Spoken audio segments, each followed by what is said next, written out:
How to fix data transfer failed in Dragon Ball Legends. Hello everyone and welcome back to our channel. Today we are diving into an issue that has been frustrating a lot of Dragon Ball Legend players, the dreaded data transfer failed error. If you are struggling to transfer your data, don't worry. I have got some quick and easy fixes to help you get back into the game.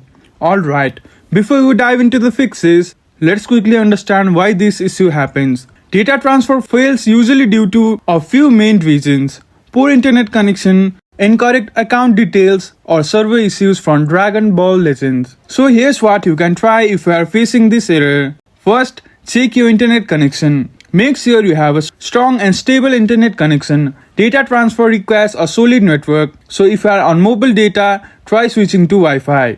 Next, double check your account details. If you are using Google, Facebook or Apple ID, make sure you are logged in correctly. Any typo in your email or password can cause this error. If that didn't work, try clearing the app's cache. Go into your phone settings, find Dragon Ball Legends and clear the cache. If it still fails, you may need to uninstall and reinstall the game. Lastly, sometimes it's not your fault at all. The game servers could be under maintenance. Check the official Dragon Ball Legends Twitter or website for any announcements. Alright, that wraps up today's video on fixing the data transfer error in Dragon Ball Legends. Hopefully these tips help you get back to playing without any issues. If you found this video helpful, don't forget to give it a thumbs up and subscribe for more gaming tips. Thank you for watching and we will see you again in the next video.